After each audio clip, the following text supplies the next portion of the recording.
sige ngayon. Pagod na ako dito. Okay na. Ano po ako? Malaki ka na. Gawin mo ng paraan. No. Ngayon yan ako humihingi. Para makita nyo dyan.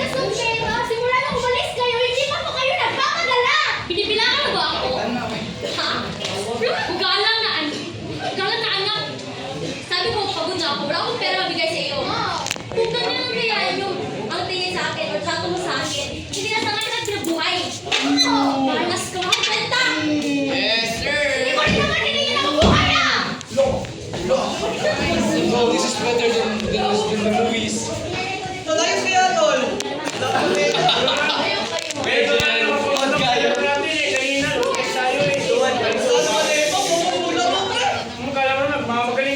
Ano nagtuwad na?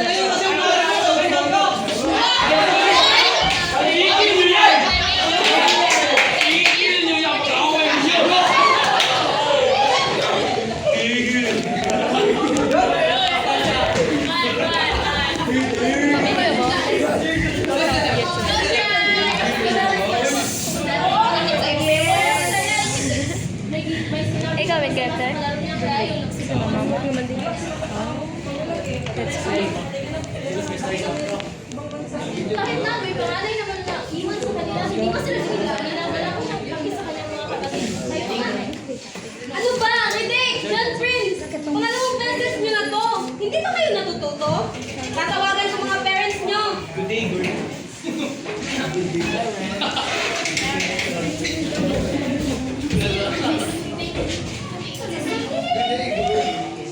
Ha? Ano ba to? Dinawag ako ng eskwelahan. Ano bang gagawa mo? Ano mga kasalanan yun, Nex? Bakit yun ni Prince? Bobo lang si Madaro. Saan yung ate mo? Wala may bayad sa kilid. Ate! Hindi. Anong klaseng ate ba? Hindi mo kaya patayin yung mga kapatid mo? Nagtatrabaho ako. Ma, hindi mo kasalanan ni ate! Tumahimik ka! Aasaan sa'yo? Sino ka? Matawag nyo! Hanap yun rin mo ako. Hindi sa lahat ng oras, hindi natin responsibilidad. Kaya ko! Pagod na ako. Bahala sa buhay nyo. Ano ang ginagawa ko? Ano mga kasalanan yun eh? Nag-aanap ka ba yung gagong yun? Isang beses na makinig ka! Mahilig ka na. Ito magaling eh. Parang mama.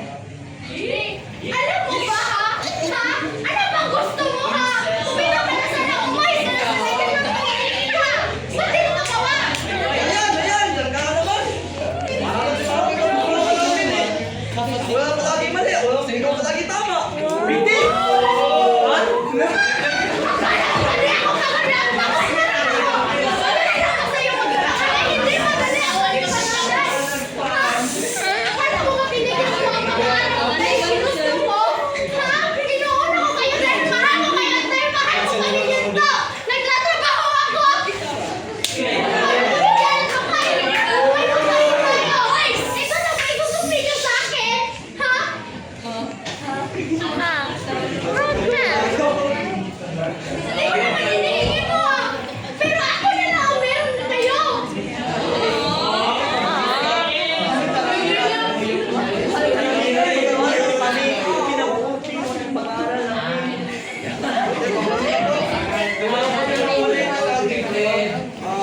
Mag-aaral po ako ng Batinaw at mag-birthday ko lang po ako. Yan! Yan na naman sa pangako mo na yan! Paano pag kinapagkain mo yan?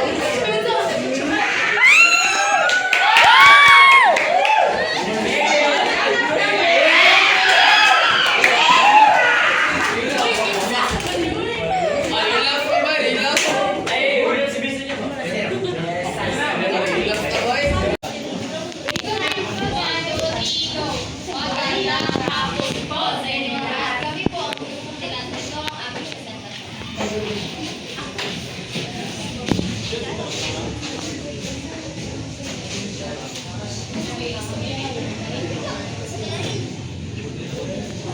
Hindi ko na nga mabukas ang pinggan dito. Ang kalat na pwede mo na lang pinapay.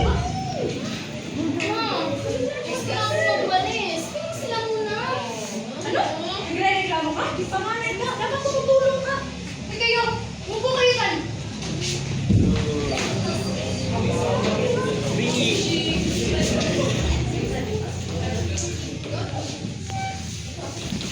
Bakit hindi sa itong pagtrato? Paulit-ulit. Araw-araw, maliit na pagkakamali, palo agad. Maliit na hinaing, sermon agad.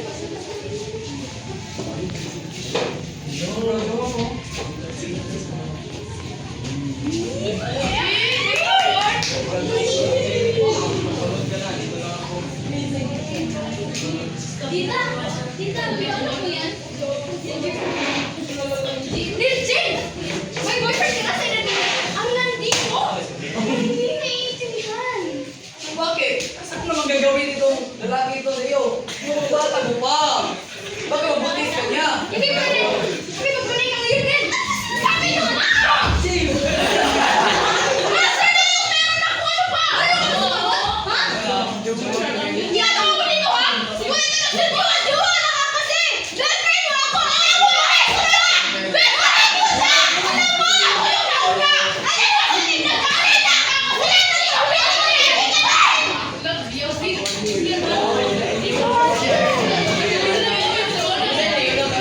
Best friend sila.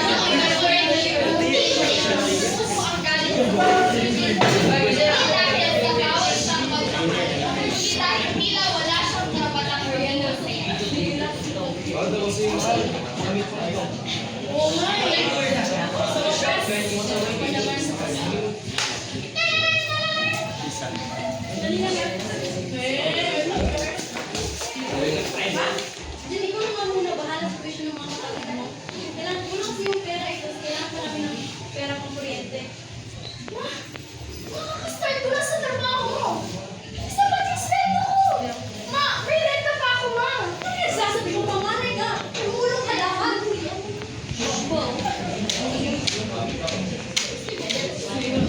Yan!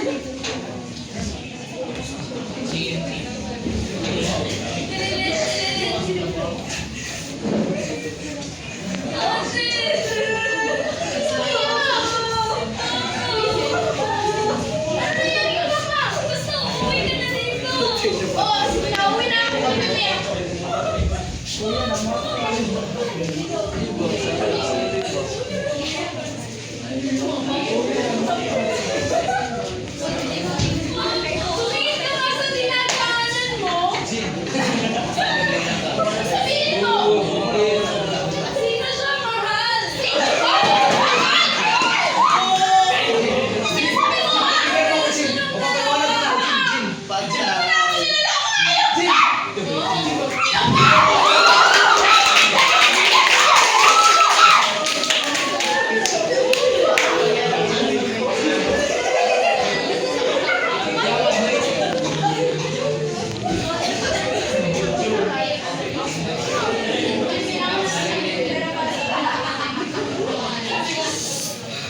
Wala na akong pera, ma.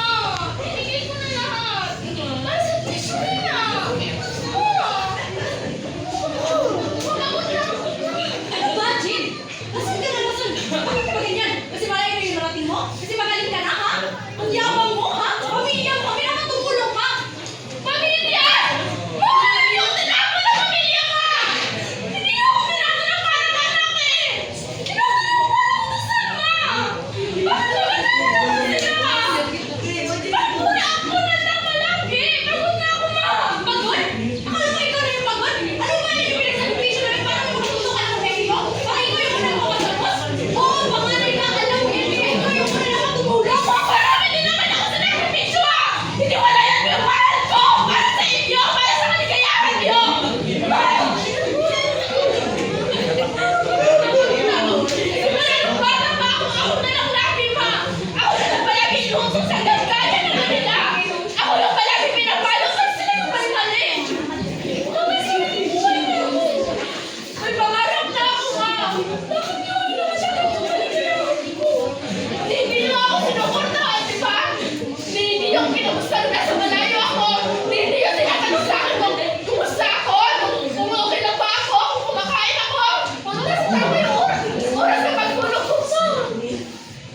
Kung sa ako maging pangalan para magulang ka.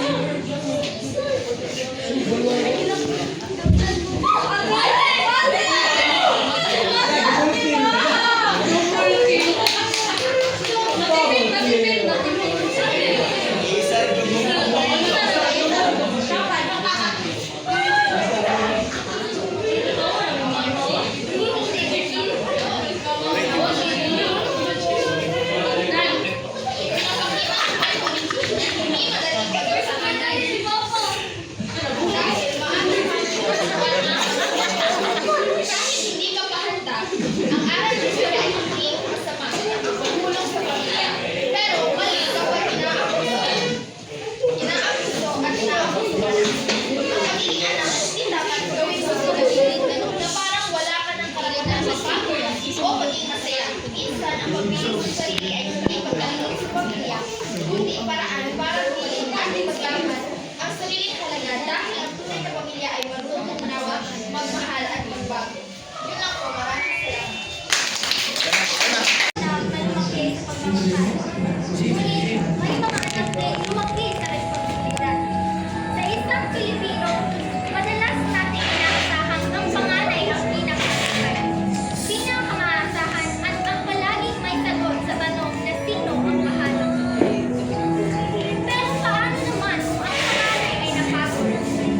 Paano kung sa likod ng mga ngiti at biro may taso, pangarap at disiplin na matagal nang hinihigit? Ngayong hapon, ikikwento namin ang buhay ng isang anak. Hindi lamang panganay sa edad, kundi sa responsibilidad. Isang kwento ng pamilya, pagmamahal, at tanong na hindi madaling sagutin. Hanggang kailan kaya ang kaya mong ibigay kapag ikaw ang inaasahang buhay sa lahat? Ito ang kwento ng isang pangalan. Hoy! Hoy, Leia! May pera ka ba dyan? Inom na kami ni Paring Toto eh.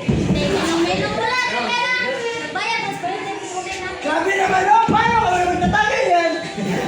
Wala na ito mga natutulog na natin eh. Sumasagot ka na? Uy! Uy! Paano ba? Nasaan naman kayo? Ayusin mo yung nanay ko ha! Umayos ka! Umayos ka!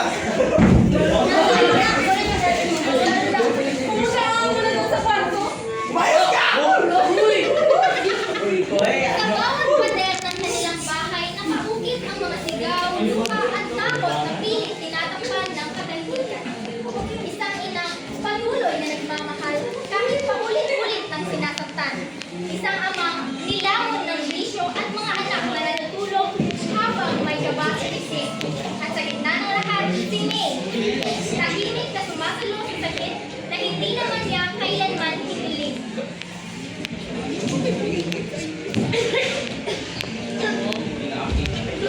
Nay! Nay! Nakauwi na po ako. Congrats. Nay? Nay? Nay!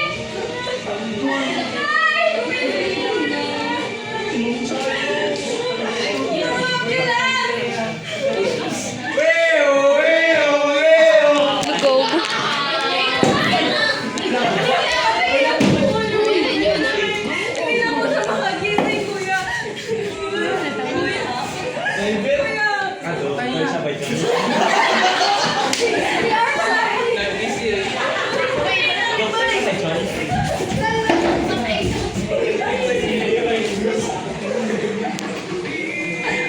Uy!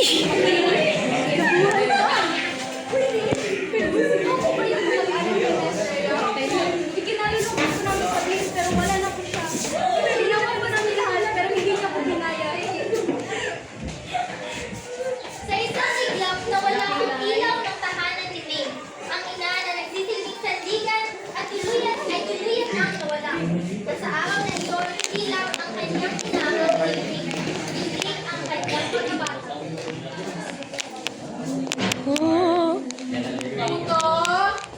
Kakanin! Puto! Kakanin! Puto! Puto! Kakanin! Puto!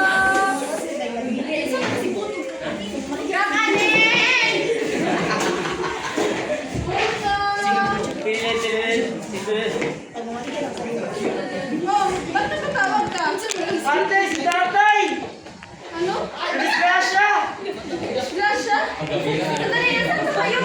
Ate, nandito po kami sa ospital. Sige, sige, mapunta ko dyan. Ano ba nangyari? Ate, hindi po ano. Kasi na lang yan po. Papa. Tatay, ano tayo? Sino mo ang bakit? Bakit sinabi sa sino naman siya? Tatay, disgrasya kasi nagmamanasing. Sabi ng doktor, kailangan na magpapa-opera. Opera? Ate, paano kung hindi ako gising si Papa? Anong gagawin natin? Hindi, huwag kang mag-alala. Paano ko sa dito muna kayo ha. Pantayin mo yung isang bibig. At saka si tatay yung nakapit ko kaya. Inhit mo ng lalaki. Baka kay May. Kailangan pa rin mabuhay at kailangan pa rin magpatuloy.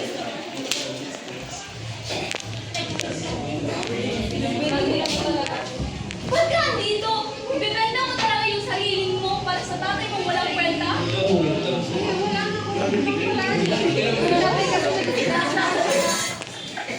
Maningin mo, kailangan ko na nang ibenta yung sarili ko. Magtrabaho ka! May nakilala akong babae na sa abroad siya. Kasi abroad siya ay naghahanap ng bagong ganito. Kailangan lang. Ganun, mag-abroad ako. Sa kabila ng lahat ng sakit na dinulot ng kanyang ama, hindi nagdalawang isip si May. Dahil sa kanyang puso, iisa lang ang katotohanan. Ama niya pa rin ito. Mga kapatid, mag-aabot na yung ate ha. Huwag nang papalala sa isa. At saka yung bahay natin, paayos yun. Papadala ko sa iyo buwan-buwan. At saka, kahit kayo ng pag-aaral, huwag na huwag yun ang pabayaan yung isa't isa. At saka si tatay, nasa bahala sa kanya. Hindi na kayo.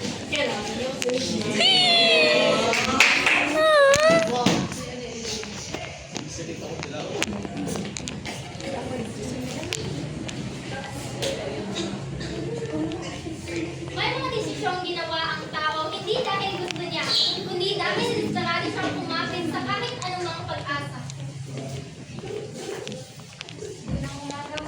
Dito po ba ang magtatrabaho? Dahil ka naman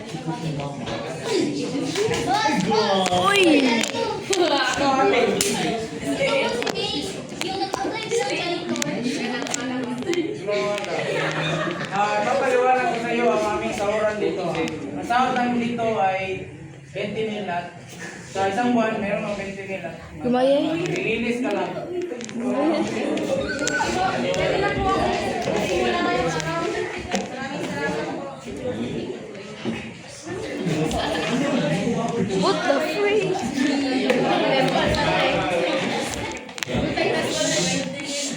Pagod naman. Tasawagan ko nga muna sila. Nandun sa Pilipinas. Sana rin. Ate! Ay, ate! Uy, kumusta kayo dyan? Okay lang naman po. Yung bahay. Naipaayos nyo na ba? Oo, okay lang po. Tingnan mo po. Yung bahay natin, no? Baliw. Okay lang naman po. Okay lang po, ate. Sige, mag-ingat kayo dyan ha. Tsaka baka hanapin ako ng bus ko eh, kaya maglilinis muna ako. Okay po. Bye po, ate. Sa halip na kapalit ng katawan, ang hinihingi ng tadhana kay May ay lakas ng loob. Iniwan niya ang pamilya, ang sariling pangarap, at ang bansang kanyang mahal para sa isang trabaho hindi naman marangal sa paningin ng iba, pero marangal sa puso ng isang anak. Ay, iba talaga ang buhay pag nasa city, no? Kaya, grabe yung feeling kasi uuwi na tayo ngayon sa Pilipinas. At saka, kumusta na din kaya yung mga kapatid ko? Yung bahay, saka yung mga pinadala ko sa kanila every month. Deserve niyo talaga yan. Sure ako na proud sila sa iyo. Malayo man sa tahanan, malapit naman sa puso ni May ang kanyang pamilya. Sa bawat palang ng pawis, bawat pagod, bawat luha, may panutunguhan para sa mga kapatid, para sa ama, para sa pangarap na balang araw uuwi siyang hindi lang pinatutang, kundi matagumpay. Bakit mali lang yung dinaanan ko. Tawagan ko nga sila. Salalan, salalan. Salalan, salalan. Jojo, ano ito? Salalan, salalan. Hi, ate! Uy, sige, tagal niyo mo. Magot. Nasaan ba kayo? Nandito po sa bahay. Nasa bahay? Oo po. Eh, kumusta ba kayo dyan? Okay lang naman po. Ba't parang may naririnig akong boses nila sa bahay? Silipin ka? Ganun ba? Eh, sige, magpapaalam muna ako ha. Kinamusta ko lang kayo eh. Sige po, bye-bye po. Tao po! Person na yan, tingnan mo nga. Tao po! Ate?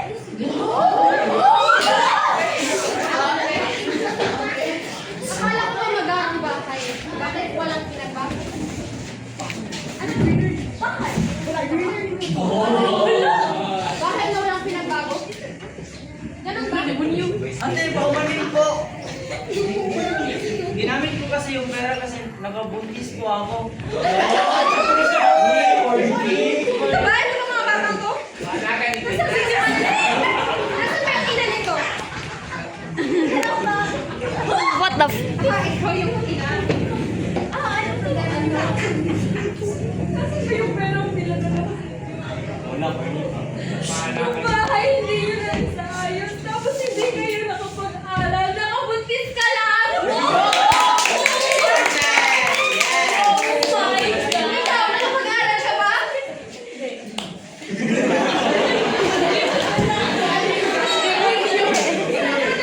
Saan ka napunta yung mga pera? Ginamit lahat kay Jojo! Ako kayo! Anak, iisip pa ba?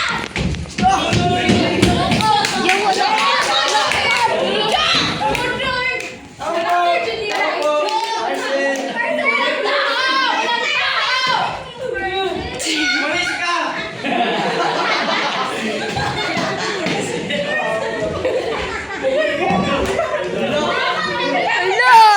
Napupuno ng buko dahil si May ay bigla na naramdaman ang kalusuan ng kanyang ina.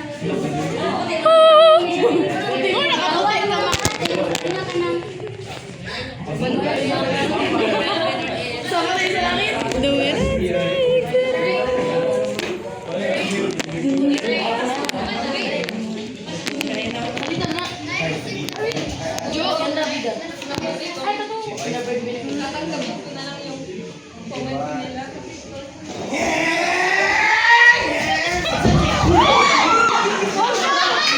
Hoy!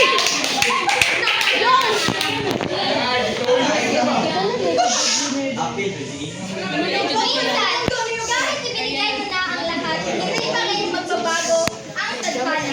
Sa pagbabalik ni May, hindi katahimikan ang sumalubong sa kanya, kundi panibagong tulog.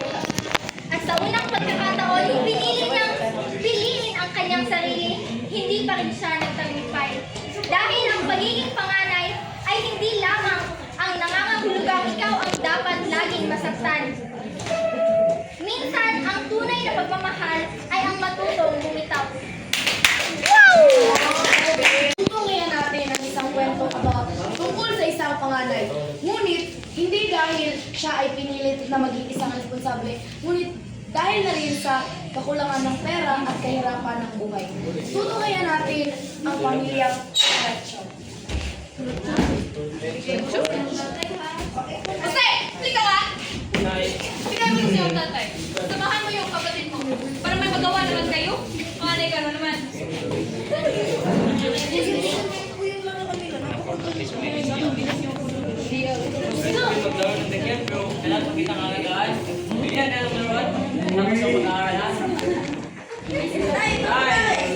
Uy, mga anak! Kailangan ha! Tay, gusto daw ni Bunso ng laruan. Medyo na anak, kasi wala akong pera ngayon. Para sunod, isikapan ko na mabili ang yung mga gusto at salamat.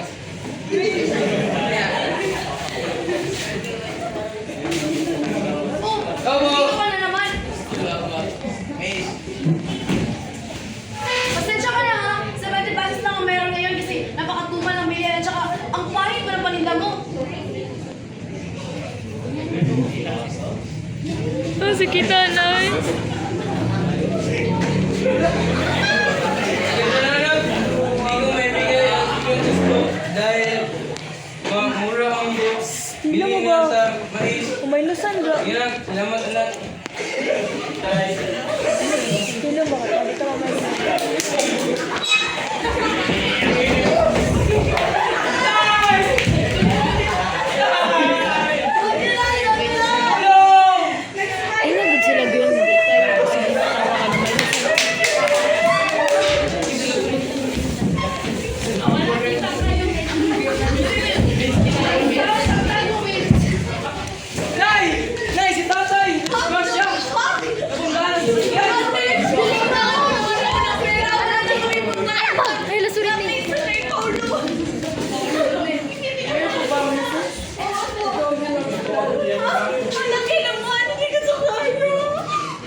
libo? Saan sila kakahanap nito? Kayo, maungutang naman kayo sa akin. Ikaw yung panganay, magtrabaho ka nga. Wala kang ambag.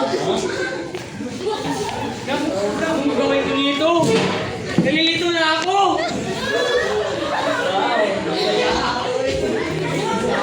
Magandang umaga, class! Asan yung mga estudyante dito? Umaga po, ma'am. Oh, bakit kulang na naman kayo? Nasaan ba si Jose? Ano ba ito, ma'am? Ano naman yung dala-dala mo? Sige, magsisimula na tayo.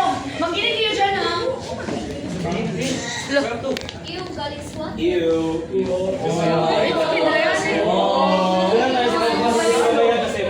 Class dismissed! Magpaiwan ka dyan.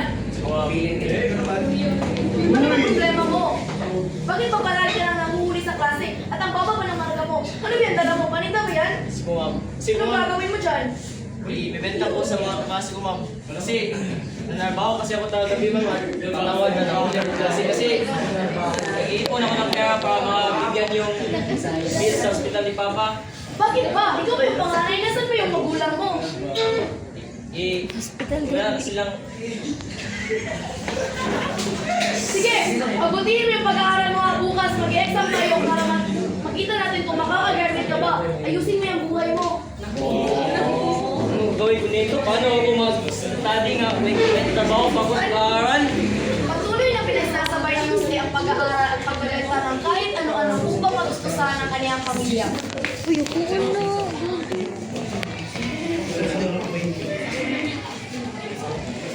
At dumating na ang araw ng sahod at siya ay masayang pumunta sa kanyang ina. Nay! Nay! Naipon ako ng pera kung bayad ko, Papa. Ano? Malamig yung tatay. Salamat po. Nagawa ko na ang lahat. Nabayaran ko na yung bill ni Papa ko. Bakit may kulang pa sa akin? Uyab. Magandang umaga, class! Ngayon, gagawin natin ang panghuling exam. At makikita natin kung makakagraduate pa kayo o hindi. Ayusin nyo ha, lalo na ikaw. Oh. Pass your papers.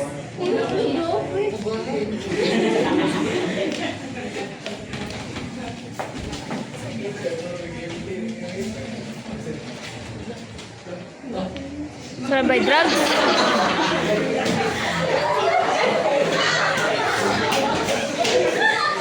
Sarap by drugs?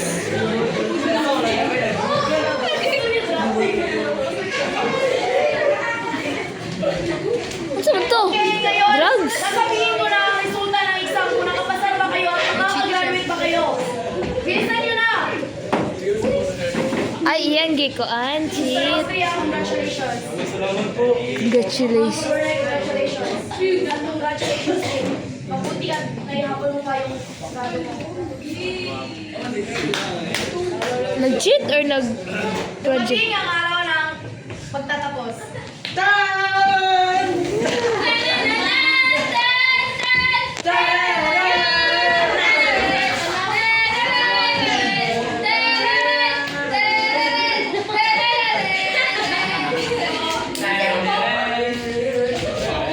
Patay mo pa.